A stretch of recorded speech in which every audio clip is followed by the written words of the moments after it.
They sent me a snake in a box for Father's Day. They thought it was a joke, a harmless prank from a daughter who felt I was hoarding her inheritance. They thought it was a clever way to tell the old man he was being cold-blooded with his money. They didn't realize that a man who spent 50 years managing demolition crews knows exactly what to do when a structure is rotten. You don't patch it. You bring it down to the foundation and salt the earth. It started as a quiet Sunday, Father's Day. The scent of Jessica's rose tea filled the living room, a familiar comfort against the backdrop of ticking clocks. She was sitting across from me, her hands curled around a warm mug, the lines on her face telling the story of a life lived with kindness, a life I had sworn to protect. The peace was a fragile thing, I knew. We hadn't heard from our daughter, Samantha, which was both a blessing and an omen. Silence from her usually meant a storm was gathering. The doorbell chimed, a sharp, intrusive sound. I saw Jessica flinch. She always hoped, always believed the next interaction would be different. I was the cynic, the realist. I knew different was a direction Samantha and her leech of a husband, Peter, never traveled. I opened the door to find a courier, a young man oblivious to the domestic poison he was delivering. He handed me a cardboard box, surprisingly heavy, with my name scribbled on the top in Samantha's looping, dramatic script, a Father's Day gift. Jessica came to my side, her eyes bright with a hope that pained me. Maybe this time, she whispered. I placed the box on the coffee table. It was a plain brown box, sealed with an excessive amount of packing tape. But something was wrong. I saw them immediately. Small circular holes, punched crudely along the top edge. Breathing holes. My blood ran cold. A familiar, icy sensation I hadn't felt since a girder slipped on a high-rise job back in '88. This wasn't a gift. It was a message. William, what is it? Jessica asked, her hand on my arm. Her warmth was a stark contrast to the chill seeping from the container. I didn't answer. I went to the garage and returned with my sharpest utility knife. My movements were slow, deliberate, the way they were when I was inspecting a faulty foundation or a bad weld. You don't rush when you suspect danger. You respect it. You study it. You prepare for what's on the other side. The scrape of the blade against the tape was the only sound. I lifted the final flap. Inside, nestled on a bed of shredded newspaper, was a creature of elegant, terrible beauty. It was a corn snake, maybe 3 feet long, its scales a vibrant mosaic of orange and red. It lifted its head, its tongue flicking out to taste the air of our quiet living room. It wasn't venomous, I knew that much. My father had taught me about the local wildlife. It wasn't meant to kill me physically. It was meant to terrorize, to mock, to show contempt. Jessica gasped, stumbling back and pressing a hand to her mouth. Her face, already so tired from the constant stress Samantha inflicted, turned ashen. That was the moment something inside me fractured. Or perhaps it was the moment something long dormant was fully awakened. They had crossed a line. It wasn't about me anymore. They had brought their cruelty into our home, our sanctuary, and they had terrified my wife. They had made a grave miscalculation. They saw a frail old man. They had no idea who I was. Without a word, I gently closed the box flaps. I looked at Jessica and gave her a reassuring nod, though my insides were a knot of cold fury. I'll handle this, my love, I said, my voice unnaturally calm. I picked up my phone, my thumb hovering over Samantha's contact number. This call would not be a confrontation. It would be a reconnaissance mission. I needed data. I needed to confirm the source and the intent. Project Demolition had just broken ground, and I was the lead manager. She answered on the second ring, her voice cloyingly sweet. Happy Father's Day, Daddy! Did you get our little surprise? I kept my own voice level, betraying nothing. I did, Samantha. An interesting choice. Oh, we thought you'd like it. Peter said you're so cold-blooded with your money lately. We figured you two would get along. Her laugh was sharp, brittle. It was the confirmation I needed. The malice was undisguised, wrapped in the thinnest veil of a joke. The casual cruelty of it all was breathtaking. Speaking of which, she continued, barreling on, Peter's car needs a new transmission. It's only 5,000. A drop in the bucket for you. We were hoping you'd be in a more generous mood today. So this was the endgame. A threat disguised as a gift, followed by the inevitable demand. The snake was leverage. I saw the entire blueprint of their pathetic scheme in that moment. I simply said, "I'll have to think about it, Samantha," and ended the call before she could reply. I set the phone down. The silence in the room was heavy. Jessica was watching me, her eyes wide with fear and confusion. I walked over and took her hands in mine. They were trembling. "It's all right," I said. "It's all going to be all right." And then I did something that truly startled her. I smiled. It wasn't a warm smile. It was the thin, sharp smile of a man who has just seen the final, critical flaw in an enemy's defenses. It was the smile of impending victory. Leaving Jessica with a fresh cup of tea, I carefully carried the box to the garage. My first call was not to my lawyer, it was to County Animal Control. I explained the situation calmly and professionally, omitting the family connection for now. An unsolicited delivery of a live reptile. A nice young woman named Officer Miller said she would be there within the hour. I needed a report. I needed a paper trail. Every good demolition starts with the proper permits and official documentation. When Officer Miller arrived, she was professional and efficient. She handled the snake with a gentle expertise, identifying it as a harmless corn snake, likely purchased from a pet store. I asked for a detailed incident report, explaining that it was an unwelcome and threatening delivery. I watched as she noted the time, the species, the condition of the animal, and the nature of the call. This piece of paper was the first concrete block in the new foundation I was about to pour. A foundation of consequences. After she left with the snake, a strange sense of calm settled over me. The initial shock had burned away, leaving behind a cold, clear purpose. I didn't go back inside. Instead, I got in my old but immaculately maintained Ford F-150 and drove. I didn't head for the park or the coast. I drove to the industrial park where my old office used to be, parking in the shadow of a warehouse I built 30 years ago. The steel shell was still perfect. I built things to last. I pulled a worn leather-bound notebook and a pen from the glove compartment. For decades, this was how I started every major project.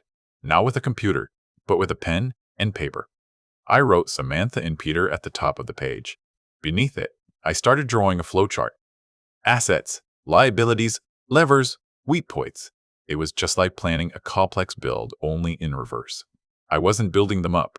I was planning a controlled, systematic, and completely legal dismantling of their entire financial life. The core of their weakness was obvious: my money. They had built their entire lavish lifestyle on the assumption that the bank of Dad was a bottomless, unconditional resource. They had mistaken my love for weakness, my patience for foolishness. They had no savings, no real careers, only a mountain of debt propped up by my generosity. The first step was to remove the props, all of them, not just for the future, but retroactively, as much as the law would allow. My second call of the day was to Arthur Vance, my state lawyer for over 30 years. He was a shrewd, no-nonsense man who had seen me through contract disputes, zoning battles, and union negotiations. He was a fellow builder in his own way, constructing ironclad legal structures. "Arthur," I said when he answered, "it's William. I need to schedule a meeting. We're renovating the estate plan. Actually, it's more of a complete teardown. We need to start over from the bare dirt." There was a pause on the line. "A teardown, Willem? Are you and Jessica all right?" Arthur's voice was laced with genuine concern. "We're fine," I assured him. "But I'm about to tell you a story that will make you check your own mail for reptiles." I recounted the events of the morning, my voice flat and devoid of emotion, like I was reading an inspector's report on structural fatigue. I finished with Samantha's demand for $5,000 for a car transmission. The silence on the other end of the line was profound. Finally, Arthur cleared his throat. "The sheer audacity," he murmured. Then his voice turned to steel.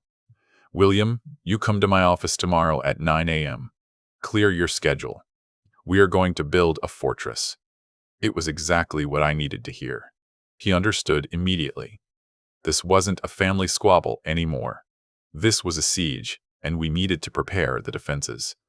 It was time to draw up the blueprints. When I got home, Jessica was tidying up, her hands still not quite steady. I explained that I had called animal control and that the snake was safely gone.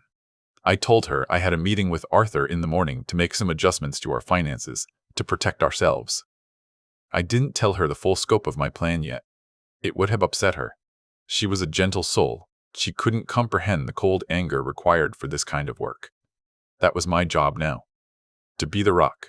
That night, I didn't sleep. Instead, I went to the old roll-top desk in my study. I opened the locked bottom drawer and pulled out the ledgers. For years, I had meticulously documented every single loan and gift I had given to Samantha and Peter. The down payment on their oversized house, the bailouts from Peter's gambling debts, the luxury cars, the designer clothes. Each entry had a date, an amount, and a reason. I had kept the records out of an old habit for tracking project costs. Now these ledgers were something more. They were evidence. They were a testament to my foolish, enabling love. But they were also a weapon. I spent hours with a calculator, the soft clicks echoing in the silent house. The numbers were staggering, far more than I had realized. It was a fortune, squandered on vanity and laziness. I felt the surge of anger, not at the loss of the money, but at the sheer disrespect it represented. The utter contempt they held for my life's work. As I worked, my phone buzzed. It was a text from Samantha. A picture of my two grandchildren, 8-year-old Lily and 10-year-old Mason, smiling at a playground. The text underneath it read, "They miss their grandpa. It would be a shame if they couldn't see you anymore, because you were being stubborn." The threat was no longer veiled. It was a blunt instrument. They were using my own grandchildren, my only grandchildren, as hostages. My resolve hardened from steel into something far less yielding. They thought this was my weakness, my love for those children, and it was, but a good manager knows how to turn a weakness into a strength. My fight was no longer just about protecting my assets or Jessica's peace of mind. It was about protecting those kids from the toxic, manipulative environment their parents were creating. They deserved a future, a real one, not one built on a foundation of entitlement and emotional blackmail. The money was never for me, it was always for them. The next morning, I walked into Arthur's office with my ledger under one arm and the animal control incident report in the other. I looked less like a client and more like a contractor, arriving on site for a pre-construction meeting. Arthur had a grim look on his face. He had already pulled our existing will and trust documents. He pointed to a chair. "All right, William, lay it all out. What's the master plan? Let's see the blueprints for this fortress. I want them cut out, Arthur, completely and utterly. Not a penny, not a single sentimental heirloom. I want it worded so that no court in the land could ever challenge it." I pushed the ledger across the table. These were all loans. I want demand letters sent for every single one. I want to put liens on their property for the down payment I provided. I want to turn off the financial spigot. And then I want to dismantle the plumbing all the way back to the street. Arthur listened patiently, his steepled fingers resting on his chin. He nodded slowly as I spoke, his eyes scanning the first few pages of my ledger. "The liens are possible," he said. "The demand letters are standard. Cutting her out of the will is simple. But they will fight it, William. They will claim you are not of sound mind. They will drag you and Jessica through a nightmare of legal proceedings. We need something more. We need something undeniable, something that shows their character beyond any doubt. That's where the snake comes in," I said, sliding the incident record over. "And that's where my plan for the next phase begins. They think they're holding my grandchildren hostage. They think that's their trump card. I'm going to let them think they've won. I'm going to call them, sound defeated, and agree to give them the money for the car. But I need more than just their admission. I need to prove their state of mind. I need to record their victory lap." Arthur's eyes lit up with a predatory gleam. A recorded call. In this state, a one-party consent state, that is perfectly legal. It would be admissible. It would be devastating. It would paint a picture of elder abuse and extortion so clear that no judge could ignore it. He leaned forward. We can set it up right here, on a secure, recorded line. But you'll have to be convincing, William. You have to play the part of the beaten old man perfectly. I almost laughed. Arthur, for the last 10 years, my daughter has treated me like I'm a doddering fool. Playing the part will be the easiest thing in the world. She's expecting it. She wants it. Her entire worldview depends on me being weak and her being in control.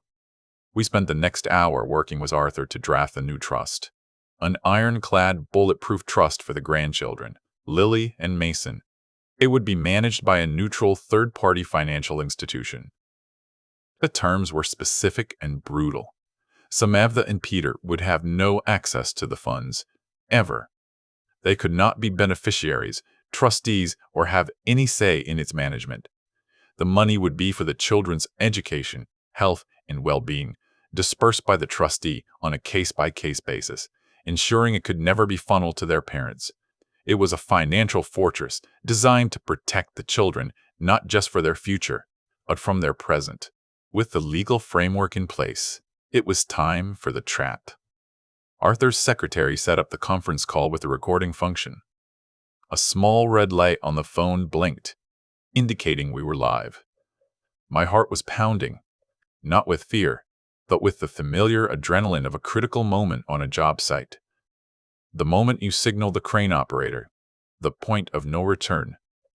Arthur gave me a nod. I took a deep breath, picturing Samantha's smug face, and I dialed her number. I let my voice tremble slightly when she answered. Samantha, it's Dad. I've been thinking about what you said. I've been thinking about the kids. There was a pause, and I could practically hear the gears turning in her head, sensing her victory. And, she said, her voice dripping with condescension. You're right, I said, my voice cracking on cue. You're right. I'm just a lonely old man. I don't want to lose my grandchildren. I'll give you the money for Peter's car. The sound of her triumphant sigh was sickening. I knew you'd see it my way, Daddy. It's for the best. Just transfer the money to our account, the usual one, and we can forget all about our little misunderstanding. This was it, the critical moment. I need to ask you, I said, feigning confusion. That gift you sent, was that Peter's idea? Was he trying to be funny? I needed to get him on the record. I needed his voice. Samantha laughed, a shrill, ugly sound. Oh, that was all him. He's right here. She must have put the phone on speaker. I heard his smug baritone in the background. Tell him it's the funniest thing I've done all year, he shouted, followed by a peal of boorish laughter. That was it. That was the nail in their coffin. Arthur's eyes met mine across the desk. He gave a slow, deliberate nod. We had them.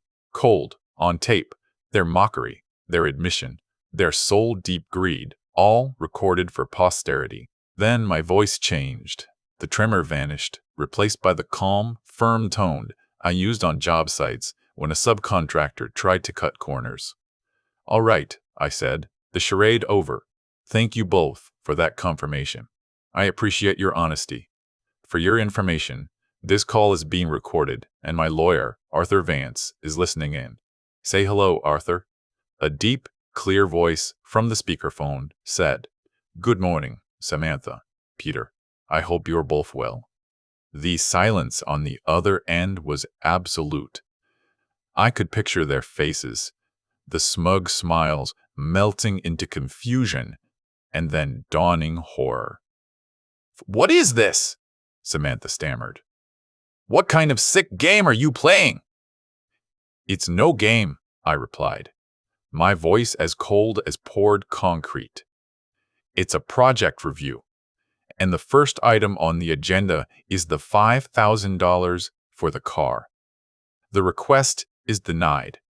Furthermore, all funding, allowances, and financial support are terminated, effective immediately and permanently. You can't do that, she shrieked, her voice pitching into a hysterical wail. You can't. We need that money. You'll never see your grandchildren again. I'll make sure of it. I'll tell them you hate them. I'll tell them you abandoned them. Her threats, once so potent, were now just the screeching of tires losing traction. Arthur will be forwarding a copy of this recording, detailing your attempt to extort money, using your children as leverage, to the appropriate authorities, I said evenly. Now for the second agenda item. For the past 15 years, I have documented every cent I have given you. I always called them gifts to spare your pride, but they were advanced against your inheritance, an inheritance you have just forfeited. My lawyer will be sending you registered letters demanding repayment in full. I paused to let it sink in. The total, including the down payment on your house, comes to $487,000. You have 30 days to respond. A choked gasp came through the phone. It might have been Peter. The bravado, a laughter from moments before, was gone, replaced by the dead air of financial ruin. We don't have that kind of money. You know we don't, Samantha cried, her voice now a desperate plea. I know, I said. That's what happens when you build a life on someone else's foundation. Agenda item 3. Since you have defaulted on what is legally a loan, we will be placing a lien against your house for the amount of the down payment. A final item, I continued, steamrolling over her sobs, concerns my last will and testament. You see, I haven't disinherited you, Samantha. That would be too simple, and you could contest it. Instead, I've restructured everything. The entire estate, every penny, every stock, this very house has been placed into an irrevocable trust. It's called the Lilly and Mason Miller Future Fund, a name I came up with myself. It has a nice ring to it, don't you think? It sounds so permanent. The trust is managed by an independent financial firm. The money is for their education, their health, their first homes. It will set them up for life. But here is the most important clause, the one Arthur and I spent all morning perfecting. Under no circumstances, not death, not disability, not a court order, can you or Peter ever be trustees, beneficiaries, or access a single cent. It's designed specifically to protect my grandchildren's future from the two people who would destroy it, their own parents. That was it. The final support beam was kicked out. The structure of their world came crashing down, and I heard it all through the phone. Incoherent screaming, accusations, pleas, and finally, the sound of Peter cursing in the background. My work was done. I looked at Arthur, who simply nodded. I said my final words to my daughter. Goodbye, Samantha. I hope you learn to build something of your own. Then I hung up the phone, ending not just the call, but a lifetime of toxic dependency. In the quiet of Arthur's office, I felt a profound sense of release. The weight I had carried for years was gone.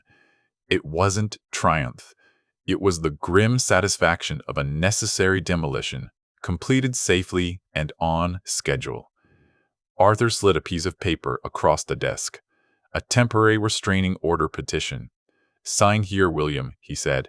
They'll be at your house before the day is out. Let's make sure the site is secure. I signed without hesitation. Every contingency had to be managed. When I got home, Jessica was waiting nervously. I sat her down and told her everything, from the ledgers to the recorded call to the trust I had created for the children. I showed her the paperwork. She wept quietly, not for Samantha, but for the loss, for the ugliness of it all. But through her tears, I saw relief in her eyes, the relief of a woman who would no longer have to brace for the impact of her daughter's next demand. The long war of attrition was finally over. As Arthur predicted, they arrived 3 hours later. Peter's oversized SUV screeched to a halt in my driveway. They stormed up the walkway, their faces contorted with rage. Samantha hammered on the door with both fists, screaming my name. Peter was shouting threats about lawyers and courts. It was a pathetic, ugly spectacle of entitlement in its death throes. I didn't answer. Instead, I activated the new doorbell camera I had installed last week, another part of the plan. Their enraged faces appeared on my tablet screen. I pressed the talk button. You are trespassing on private property, I said, my voice broadcasting clearly through the small speaker. The police have been notified, and a restraining order is being served. If you do not leave the premises immediately, you will be arrested. Leave now. They froze, stunned into silence by the disembodied, implacable voice. They looked at the camera, realizing they were being recorded once again. That was the moment they finally understood. The game was over. They had lost. There was no more negotiation, no more leverage, no more emotional blackmail. They had come up against a wall they could not breach. Samantha let out one final, frustrated scream, then turned and stomped back to the car. Peter gave the front door one last hateful glare before following her. They sped away, leaving only the scent of burnt rubber and the sweet, sweet silence of peace in their wake. The weeks that followed were quiet. The demand letters were ignored, as expected. The liens were filed. The restraining order was served and made permanent after they failed to appear in court. News of their financial collapse reached us through the grapevine of family gossip. The luxury SUV was repossessed. Their credit cards were canceled. A foreclosure notice was posted on the front door of the house I had helped them buy. Their paper empire, funded by my life's work, had evaporated. Jessica and I settled into a new rhythm, a life without the constant dread of an incoming call, without the tension of an impending financial crisis. Her health improved. The tired, worried lines around her eyes began to soften. We spent our mornings in the garden and our afternoons reading on the porch. We rediscovered the simple, quiet joy of a life lived for ourselves, free from the endless strain of our daughter's greed. It felt like we had been holding our breath for a decade. I never felt a moment of regret, but I did feel a deep, abiding sorrow. Not for the woman Samantha had become, but for the little girl she used to be. The girl who made me macaroni necklaces for Father's Day instead of sending snakes. I mourned the loss of a relationship that had died long before I finally decided to sign the death certificate. Some structures are just too rotten to save. The only responsible thing to do is tear them down before they hurt anyone else. The trustee of the Children's Fund, a capable woman named Ms. Albright, contacted me. Armed with the recording of the phone call, she had successfully petitioned the court for temporary guardianship to assess the children's welfare. It was a drastic step, but a necessary one, to ensure Lily and Mason were safe from the fallout of their parents' self-made catastrophe. She arranged for me to see them in a neutral setting, a local park. My first visit was supervised. Seeing them was like a balm on my soul. They ran to me, their hugs erasing the ugliness of the past month. They were confused, of course. They knew their parents were upset and that they had to move. I didn't burden them with the details. I just told them that Grandpa would always be here for them, no matter what. I brought a kite, and we spent the afternoon letting it soar against the blue sky. A simple, perfect moment of freedom. Over time, I was granted more access. I started taking them on weekends. We didn't do anything fancy. I took them to my workshop and taught them how to measure wood, how to use a level. I showed them the blueprints for a birdhouse. Mason, my grandson, was a natural. He had an eye for how things fit together. He had the builder's gene. I saw in him the legacy I had always hoped for, one of creation, not destruction. One day, Lily looked up at me with her mother's eyes, but none of her mother's artifice. "Grandpa," she asked, "why did you have to take our house away?" I chose my words carefully. "I didn't take it, sweetheart. Your parents made choices that meant they couldn't keep it. My job now is to make sure you two always have a safe and solid place to stand.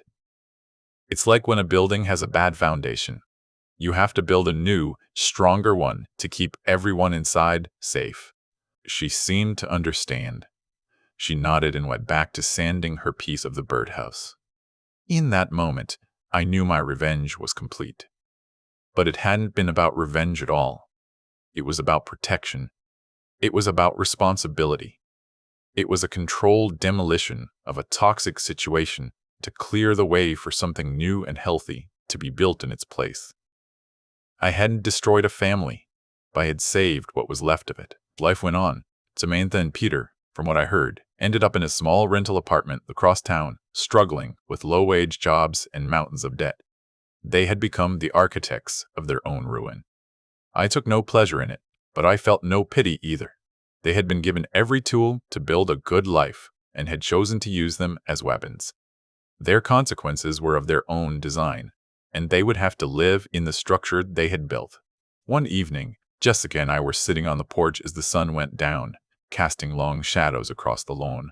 The birdhouse Mason and Lily had built with me sat proudly on a post in the garden. A pair of finches had already made it their home. It was a good design, solid and well-balanced, built to last. Jessica reached over and took my hand. "It was a quiet house now," she said, her voice soft. I squeezed her hand. "Yes," I replied, "it's a peaceful house." I thought about the snake, that crude, malicious attempt to frighten an old man. They thought it symbolized my coldness. But they were wrong. It was a catalyst. It was a wake-up call that forced me to see the rot for what it was. In the end, they didn't send me a threat. They sent me a blueprint. They showed me exactly how weak their own foundations were. And a good construction manager never ignores a fatal flaw in the plans. Family, I realized, isn't an unbreakable bond. It's a structure like any other. It requires maintenance, mutual respect, and shared responsibility. It needs a solid foundation of love, not a flimsy one of obligation and entitlement. When a part of that structure becomes toxic and threatens the rest of it, you have a choice. You can let the whole thing crumble, or you can make the hard decision to remove the rot, shore up the supports, and rebuild what truly matters. I looked at the photos on our mantelpiece, one of Jessica and me on our wedding day, one of Lily and Mason smiling, holding their birdhouse.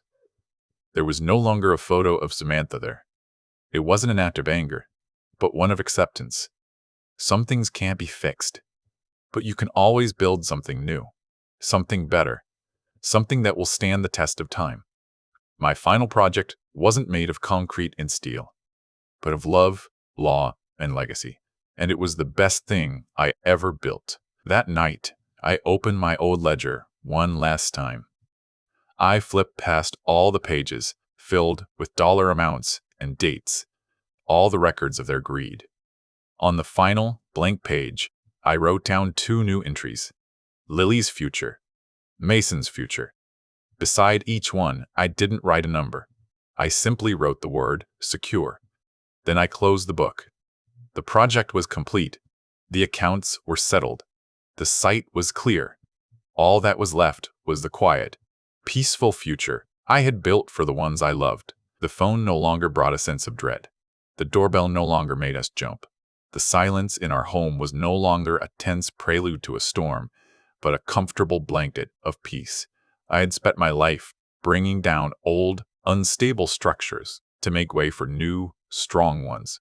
It turned out that was a skill that was useful even in retirement. You just had to be willing to make the hard call, to sign the demolition order, and to have a solid plan for what you were going to build next. I sometimes wondered if Samantha would ever understand. Probably not. People who build their lives on a sense of entitlement rarely inspect their own foundations.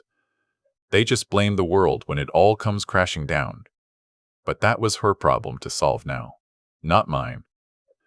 My responsibility was to Jessica and to the 2 bright kids who deserved a chance to build lives of their own on solid ground, free from the shadow of their parents' greed. As I watched the finches flit in and out of their new home, I felt a deep sense of contentment. The work was hard, the decisions were painful, but the outcome was right. Justice, I decided, wasn't about an eye for an eye. It was about balance. It was about restoring a sense of order and safety where chaos and selfishness had taken root. It was about protecting the innocent. And sometimes, to do that, you have to become the cold-blooded man they always accused you of being. I stood up from the porch swing, my old bones creaking a bit. Jessica smiled at me from the doorway. "Come inside, William. Tea is ready." I walked into the warmth of my home, a home that was finally a sanctuary again. A home built on 50 years of love and hard work, its foundations now secure against any storm.